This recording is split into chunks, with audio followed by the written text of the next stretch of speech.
네, 우리가 살아가면서 돈을 써도 행복하게 돈을 쓰는 사람이 있고 또 그렇지 못한 사람도 있습니다.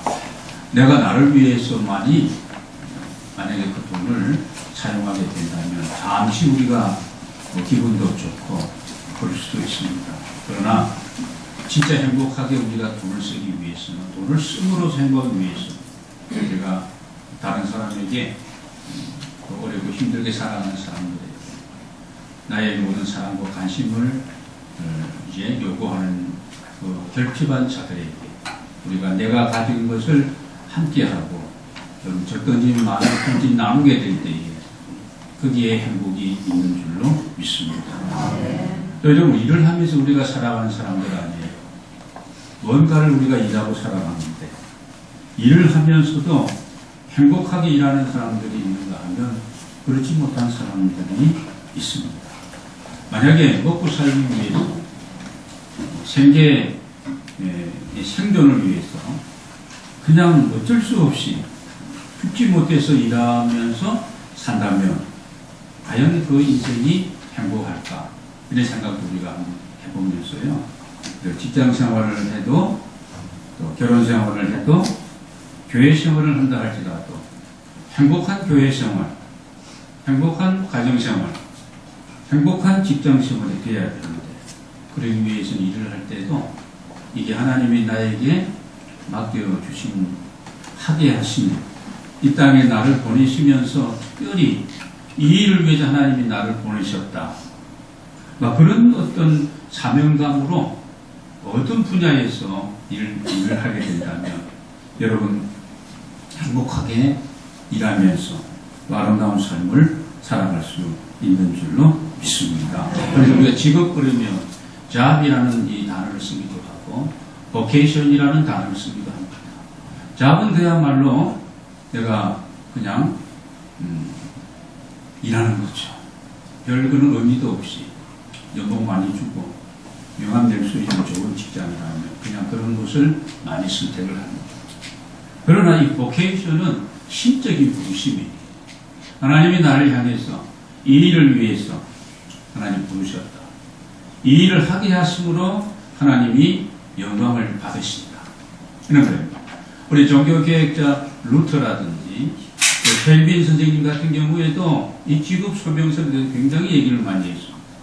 그때 당시만 해도 하나님의 어떤 이 소명의 부르심이라는 것은 목회자를 향한 부르심이다.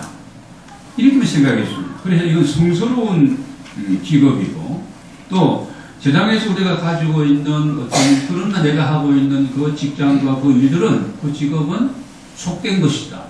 이 성과 속의 이원론적인 입장에서 많이 그랬는데 이 종교개혁 시대에 오면서 이게 완전히 달라지게 되었습니다. 하나님이 우리를 만인 제사장으로 이렇게 부르셨고 그렇습니다. 모든 사람에게 하나님의 말씀은 동일하게 들려지고 있고 목회자로서의 부르심이든지 아니면 우리가 어떤 일을 하는 여러 가지 이런 종사하는 일들의 부르심을 받았을 때에 job이 vocation으로 되어질 때에 거기에 하나님의 역사가 있고 그게 행복이 있다는 것입니다. 여러분의 삶 속에도 우리의 삶 속에도 이런 은혜가 함께 하시기를 주의 이름으로 축원합니다. 그러니까 그 일을 할 때 내가 행복한 것이죠. 예를 들면 우리가 거리에 청소를 하잖아요. 근데 같은 어떤 청소를 하는 그런 직업을 이제 가졌다 할지라도 그냥 월급 받기 위해서 그냥 막 쓴다. 쓸고 그냥 이렇게 정리한다. 여러분 그거하고 하나님이 창조하신 이 아름다운 이 정원 같은 이 지구의 한 이 모퉁이에서 하나님의 정원을 내가 정비하고 깨끗하게 관리하고 쓸고 닦고 있다 생각하면 전혀 다르다는 것입니다. 그런 의미에서 우리가 행복하기 위해서는 이런 사명감, 어떤 이런 소명의식, 여러분 그렇게 되어진다면 우리가 얼마든지 행복하고 아름다운 삶을 우리가 짧은 인생을 살아가면서 영위하게 될 줄로 믿습니다. 행복의 비결은 또 많습니다. 우리가 내게 있는 것을 족하게 여기고 자족하는 마음을 그런 자족하는 은혜가 있으면 행복한 거예요. 이상과 비전과 꿈은 높이 가지고 현실적으로는 어떻게 해요? 나보다 낮게 힘들게 살아가는 사람들을 생각하게 된다면 그냥 은혜고 그냥 감사하고 하나님이 그렇게 되는 거예요. 그리고 여러분 행복의 배경은 또 있는 거예요. 남을 행복하게 하면 어떻게 해요? 나도 행복한 거예요. 야, 내가 행복해야지 무슨 남을 행복하게 할 수 있지. 그렇게 맞는 얘기인 것 같지만 그렇지는 않습니다. 나 때문에 다른 사람들이 행복해하고 기뻐하고 그러면요, 여러분 우리가 행복한 삶을 살아갈 수 있는 겁니다. 그리고 또 내가 사랑하는 사람이 있으면 행복한 것이죠. 여러분 그저 좋은 인간관계 속에서 이렇게 사랑을 주고받으면 우리가 그것이 에로스적인 사랑이 아니라 할지라도 우리가 사랑을 주고받으면 그리스도 안에서 이렇게 우리가 삶을 영위하게 된다면 여러분 행복한 삶을 얼마든지 우리가 살아갈 수 있는 줄로 믿습니다. 불행한 사람은 할 일이 있어도 할 일을 하지 않고 땀 흘리지 않으면서 이렇게 살아가면 여러분 감사보다는 불평이 더 많고요. 행복할 수가 없는 겁니다. 오늘 본문의 이 고도원의 노래, 고도원의 이야기는 여러분 우리가 이해하기 쉬운 하나님께서 이해하기 쉽도록 우리에게 말씀하고 있지만 그러나 중요한 우리에게 메시지를 던져주고 있습니다. 여기 고도원은 하나님의 집을 얘기하는 겁니다. 또 여러분이 구체적으로 7절에 가서 보면은요, 이런 말, 물은 만군의 여호와의 고도원은 이스라엘 족속이요 그의 기뻐하는 나무는 유다 사람이라.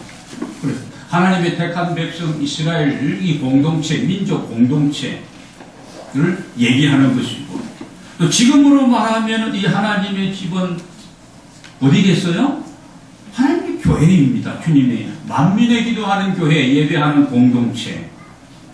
역사적으로는 이스라엘 백성을 말씀하고 있지만 현실적으로는 오늘 저와 여러분을 향해서 주어지는 말씀인 줄로 믿습니다. 1절로 올라가서 말씀 보겠습니다. 나는 내가 사랑하는 자를 위하여 노래하되 내가 사랑하는 자의 고도원을 노래하리라. 여러분 이 말씀 내가 사랑하는 자의 고도원이라는 겁니다. 그러니까 여러분 보시기 바랍니다. 하나님이 많은 열국 민족 가운데서 이스라엘 백성을 특별히 택하시고 사랑하셨듯이 오늘 여러분 이 땅에 얼마나 많은 인구들이 우리보다 훨씬 똑똑하고 잘나고 실력 있고 능력 있고 여러분 인격도 훌륭하고 이런 사람들이 즐비하지만 하나님께서 우리를 한 사람 한 사람을 택하시고 지명하여 부르시고 너는 내 것이라고 말씀하고 계시는 줄로 믿습니다. 나는 나의 사랑하는 자를 이 고도원을 위하여. 여러분 그래서 하나님이 우리보다 우리 개인과 이 개인의 신앙 고백을 하는 이 공동체, 이 교회보다 세상에 더 사랑하는 것은 없다는 얘기입니다. 사랑하기 때문에 오늘 하나님은 아낌없이 모든 것을 쏟아부어서 오늘 투자하고 계셨다고 오늘 말씀하고 있습니다. 여러분 우리 2절 말씀을 한번 보겠습니다. 1절 끝에 보면은요, 내가 사랑하는 자에게 고도원이 있으며 심히 기름진 산이다.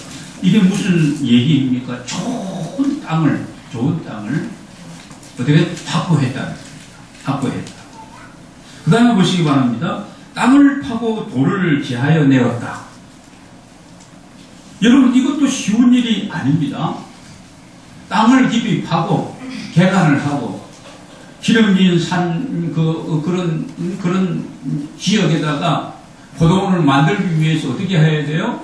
그러면 나무들을 다 베고 쳐내어서 이 뿌리들을 캐내고 그 안에 돌뿌리가 있다면 돌뿌리도 정리하고 캐내어서 밖으로 쌓아두고 버리고 오늘 우리로 말하면은 그렇습니다.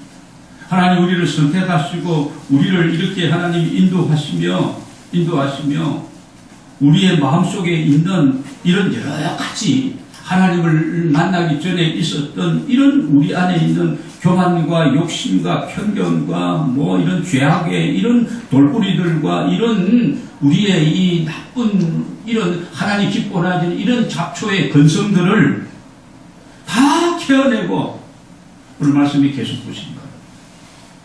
극상품 포도나무를 심었고 그 중에 망대도 세우고 또 그 안에 숲들도 팠도다. 이렇게 지금 얘기하고 있습니다.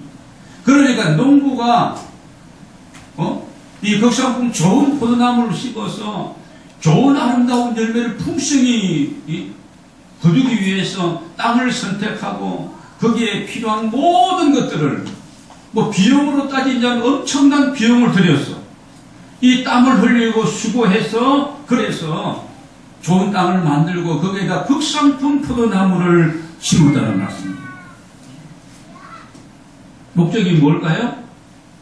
대답 하나만 하죠. 얼마나 많습니다. 목적은 좋은 포도 수확을 거두기 위한 목적이죠.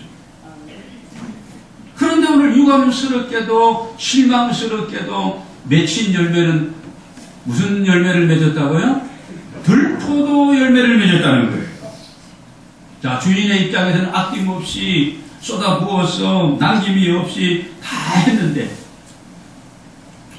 그래서 여러분 4절을 또 보시기 바랍니다. 내가 내 포도원을 위하여 행한 것 외에 무엇을 더할 것이 있어야? 더 이상 여러분 투자하고 더 이상 이렇게 관리하고 더 이상 할 것이 없을 정도로 모든 것을 다 했는데 그래서 좋은 포도 열매 맺기를 기다렸는데 근데 들포도를 맺히면 어찌미뇨 이렇게 말씀하고 있습니다. 하나님 이스라엘 백성을 선택하셔서 하나님 그 기뻐하는 백성으로 삼으시기 위하여서 이렇게 투자하고 기회를 주고 기다리고 인내하고 다 했는데 근데 이스라엘 백성이 북이스라엘 남유다도 마찬가지고 어떻게 해요? 하나님을 저버리고 우상을 숭배하고 그랬거든요. 하나님의 말씀을 그냥 대수롭지 않게 농담으로 생각하고 하나님의 말씀을 떠나서 그냥 그렇게 산 거예요. 엉망이 되었습니다. 그래서 북이스라엘이 아시리아에 의해 가지고 멸망을 당합니다. 남유다도 지금 바벨론을 통해 가지고 지금 신나의 공격을 받고 위대한 상황 속에 있어요. 오늘 이 말씀을 하나님이 그 백성에게 그 사랑하는 포도원의 그 어떤 좋은 나무와 같은 그 백성을 향하여서 지금 말씀하고 있는 겁니다. 사랑하는 여러분, 오늘 하나님께서 우리 모두를 그 많은 사람 중에 선택하여 우리를 구원해 주셨는데 오늘의 우리가 있기까지 모든 좋은 것들을 다 허락하시고 누리게 하셨는데 여러분 우리가 그 은혜를 잊어버리고 살아가고 있는 것은 아닌지 주님이 기뻐하시는 좋은 열매를 우리가 그렇게 맺지 못하고 사는 것은 아닌지 오늘 우리가 말씀 속에 우리 자신을 돌아보는 시간이 되기를 원합니다. 여러분 사람들도 농부도 누구든지 좋은 열매를 열매를 싫어하는 사람이 누가 있겠습니까? 여러분 좋은 열매를 다 기대하고 바라보는데 우리 하나님도 마찬가지인 줄로 믿습니다. 우리가 맺어야 될 이 아름다운 이런 선한 이런 우리의 삶을 통해서 성령의 열매, 복음의 열매, 영혼을 구원하는 이 생명의 열매 많이 맺혀 드릴 수 있는 그런 하나님의 마음을 흡족하게 기쁘시게 드릴 수 있는 우리 모두가 되기를 소원합니다. 여러분 우리는 알곡 신앙인으로서 하나님의 기대에 부응하는 삶을 우리가 살아가야 됩니다. 지금까지 우리에게 주신 은혜를 따라서 분복을 따라서 생각해 보시고 여러분 그 은혜에 보답하는 삶을 열매 맺는 삶을 하나님의 기대하심에 우리가 정말 제대로 반응하는 삶을 우리가 살아가야 할 것입니다. 그리고 오늘 다시 우리가 정리해 보면요, 하나님이 그들을 그렇게 이스라엘에게 투자하고 기대하고 바라고 기다렸는데, 여러분 오늘 2절과 6절에도 보면은 바랐다는 거예요. 2절에 나오죠. 좋은 포도 맺기를 바랐더니, 또 6절도 보시기 바랍니다. 6절도 보면 7절에 보면 나의 기뻐하는 나무는 유다 사람이다. 그들에게 정의를 바라셨더니 오히려 포악이고, 그들에게 공의를 바라셨더니 도리어 부르짖음이더라. 백성들이 공의와 정의로 나를 다스리지 못하는 정치 또 종교 지도자들 때문에, 그 다음에 그 부르짖음이 지금 극에 달하고 말입니다. 이런 상황이 된 것이 아니냐 하면서 오늘 그 결과는 뭐냐 하면은, 그렇게 기다리고 그렇게 바랬는데 결과는 들보도라는 거예요. 들보도는 쉬어서 딱딱해서 정말 먹을 수 없을 정도로 그런 게 이제 팔레스타인에 생산되어지고 있는 그런 자연 들포도입니다. 그런데 하나님이 오늘 원하시는 것은 이 좋은 포도, 극상품 포도나무에서 들포도를 맺힌다는 것은 안 되는 거죠. 극상품 좋은 나무면 좋은 열매를 맺어야 되는데 좋은 종자이기 때문에, 그런데 들포도를 맺는 것이 이게 무슨 일이냐, 터무니없는 결과가 아니냐, 전혀 기대하지도 않고 예상하지 않는 그런 어떤 뜻밖의 쓸모없는 열매를 맺은 것이 아니냐. 그리고 이스라엘과 유다를 향해서 그렇게 지금 선지자를 통해서 하나님이 메시지를 던지고 있는 겁니다. 여러분, 그러면 결론적으로 우리가 어떻게 해야만이 좋은 열매를 맺을 수 있을까? 틀림없이 하나님은 우리를 이 하나님의 포도원인 교회로 우리를 인도해 불러주셨는데, 어떻게 해야 들포도를 맺지 않고 극상품 좋은 열매를 맺을 수 있을까? 여러분, 오늘 6절로 다시 돌아가겠습니다. 6절을 봅니다. 내가 그것을 황폐하게 하더니 다시는 가지를 자름이나 북을 도두지 못하여 길레와 가시가 날 것이며.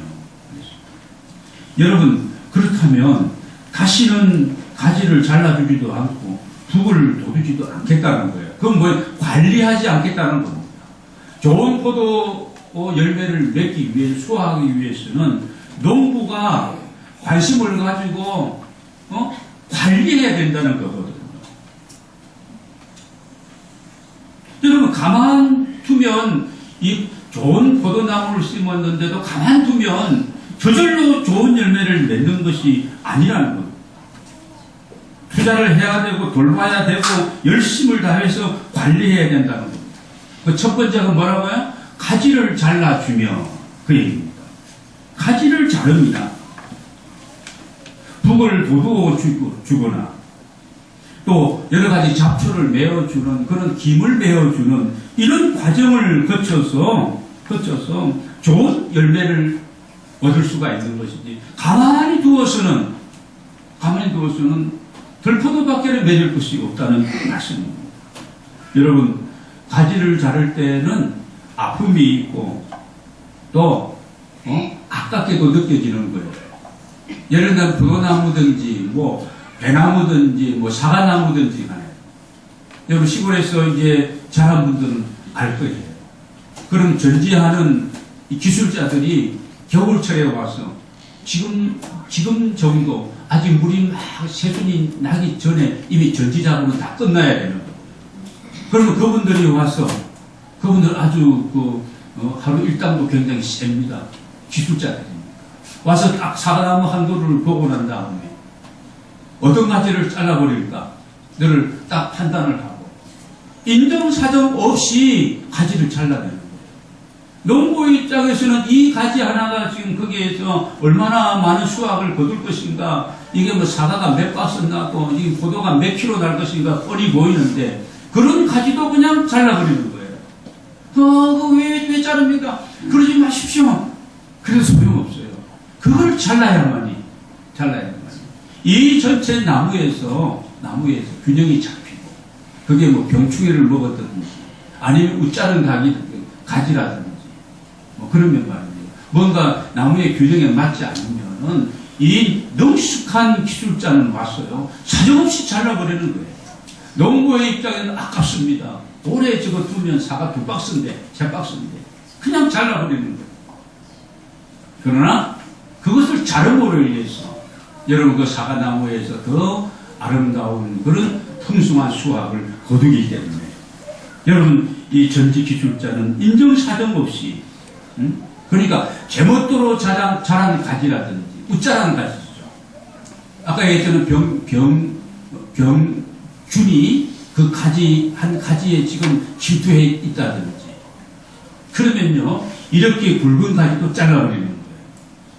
바로 그런 작업을 우리도 이 좋은 열매를 맺기 위해서는 이런 아픔, 이런 어떤 결단, 여러분 이런 도전이 오늘 우리에게 있을 때에 여러분 좋은 열매를 맺을 수 있다는 겁니다. 오늘 우리는 기억해야 할 줄로 믿습니다. 오늘 나에게 있어서 하나님 기뻐 원하시는 이런 좋은 하나님의 사람으로서 주님이 원하시는 그런 열매 맺기 위해서 내가 지금 정리하고 내가 결단하고 내가 버려야 할 것, 내가 떠나야 할 것 무엇이 있는지 여러분 한번 점검하시고 하나님 과감하게 도전하셔서 하나님께 원하시는 열매 맺는 가지로서의 사명을 다하는 저와 여러분이 되기를 원합니다. 북을 거두어 주지 않겠다 그럼 지금까지는 어떻게 했다는 거예요? 기회를 주고 또 주면서 해마다 이 좋은 땅에 심겨진 이 포도원의 이 극상국 포도나무를 위해서 주인이 할 수 있는 것만큼 땀을 흘리며 북을 거두어 주었다는 거예요. 모든 식물을 심어놓고 난 다음에 북을 거두어 줍니다. 고추나무를 심어서도 그 북을 거두어 줘요. 호미를 가지고 아니면 개미를 가지고 삽을 가지고 거두어 줘요. 왜 거두어 줍니까? 뿌리를 더 견실하게 내릴 수 있도록 비바람이 몰아쳐도 이게 흔들려 쓰러지지 않기 위해서 북을 거두어 주는 거예요. 여러분 우리가 하나님 안에서 그러면 영적으로 이것을 한번 적용해 본다면 그런 거예요. 우리 하나님의 말씀을 붙들고 그 말씀에 붙들림을 받으면서 그 말씀의 풍성한 가운데 우리가 거해야 되는데 하나님의 말씀에 대해서는 별로 우리가 관심이 없다. 그런 북을 돋우는 작업을 지금 내가 좋은 열매 맺는 이런 어떤 나무로서 여러분 그런 일에 우리가 별로 관심이 없다. 그러면 나중에 문제가 생기게 돼요. 평상시는 괜찮은 것 같습니다. 그러나 비바람이 몰아치고 태풍이 막 쏠려올 때에 여러분 북을 돋우어 주지 못하고 뿌리가 견실하지 못하는 나무는 여러분 다 쓰러지는 거예요. 자, 그 다음에 하나의 작업이 더 남아 있습니다. 무슨 작업인가 하면 이 길려와 가시가 나지 못하도록 오늘 말씀 길려와 가시가 나지 못하도록 어떻게 해요? 김을 베어줘야 된다는 잡초를 뽑는 작업을 우리가 해야 된다는 겁니다. 이건 농부가 하는 세 가지 중요한 일입니다. 가원지기가 하고 있는 일이에요. 그게 뭐 제초제를 뿌린다든지 아니면 뭐 낫으로 벤다든지 괭이로 쪼아서 이걸 뭔가 잡초와 이런 것들을 한다든지 하여튼 그 포도원 밭에는 이런 잡초들이 더 이상 자라나지 못하도록 정리하는 작업을 농부는 계속 하는 겁니다. 오늘 우리에게도 마찬가지입니다. 우리의 마음속에 우리가 신앙생활하는 가운데 내 마음에 부정적인 어떤 생각들 막 이런 것들이 내 마음을 사로잡고 있다면 아니면 염려와 걱정, 불안, 초조 이런 미움과 시기와 이런 것들이 내 마음에 가득 차고 있다면 이제 이게 잡초가 지금 자라는 현상과 똑같은 겁니다.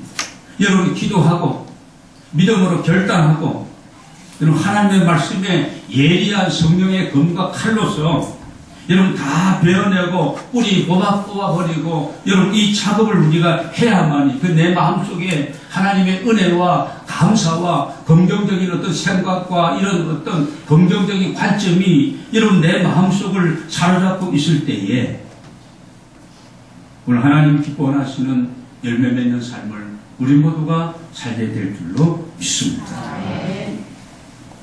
자, 그렇게 되어지면 자를 것은 자르고 보충할 것은 계속 채워서 북을 돋우는 겁니다.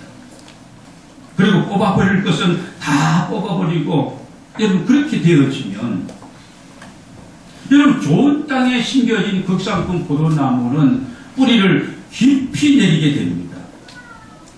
여러분 시편 1편에도 나옵니다만 시냇가에 심은 나무 그 뿌리를 어디다가 강변에다가 뻗치고 그래서 여러분 잘 자라나고 뿌리를 깊이 왜냐 나무는 물 있는 곳을 향해 뿌리가 뻗치게 되어 있습니다. 그렇게 되어지면 어떤 환란과 어떤 유혹과 어떤 핍박에 이런 바람이 불어온다 할지라도 여러분 견실한 것이죠. 쓰러지지 않습니다. 흔들리지 않습니다. 뿌리 깊은 나무 그렇죠. 가뭄에도 견딥니다. 인내합니다. 바람에도 흔들리지 않습니다. 여러분 사단은 신앙생활을 하고 있는 우리들에게 이 사탄 마귀는 계속해서 우리를 흔들어대는 거예요. 여러분 우리 이 가족 식구들을 통해서 때로는 우리를 흔들 때도 있는 겁니다. 여러분이 하는 일들을 통해서 여러분이 또 맺고 있는 인간관계를 통해서도 또 그런 거예요. 이런 것 저런 것을 통해서 계속해서 흔들어 보는 겁니다. 여러분 또 어떤 면에서는 이 마귀는요 우리를 높은 자리에 좋은 상황 속에 올려놓고 그리고 밑에서 또 이렇게 흔들어 대는 거예요. 그래서 우리가 그렇습니다. 이 사단의 도전과 더불어 우리가 싸워야 되고 여러분 승리하기 위해서 우리가 근신하여 깨어서 성령 충만하고 여러분 말씀 충만하고 이 소리가 내 생각이 내 마음이 이게 성령께서 기뻐하시는 주님이 기뻐하시는 이런 내가 생각을 지금 가지고 있는지 아니면 이게 사탄으로서 오는 이 사탄 말림의 이 유혹에 낚시바늘과 같은 그런 속삭임인지를 내가 분간해야 되는 거예요. 분별해야 돼요. 여러분 말씀을 드리겠습니다.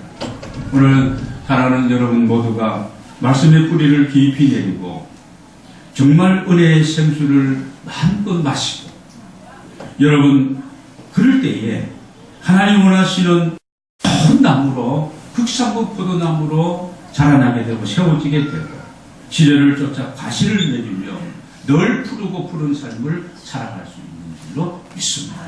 바지를 쳐야 될 것이 무엇이고 북을 돋워야 될 것은 또 어떤 내용이고 그리고 뽑아버리고 잘라버리고 정리해야 될 것은 어떤 것인지 여러분 다시 한 번 더 점검하면서 여러분의 가정과 여러분의 신령과 여러분의 모든 사업터가 하나님이 정말 사랑하시는 고도원과 같은 이런 아름다운 가정이 되어지고 사업이 되어지고 직장이 되어지고 삶이 되어지기를 주의 이름으로 축원합니다. 하나님의 기대하심에 부응할 수 있는 좋은 열매를 맺음으로 말미암아 여러분 모두가 믿음의 좋은 나무로 아름다운 열매를 맺고 주님과 함께 살아가는 행복한 삶이 되어지시기를 주의 이름으로 축복합니다.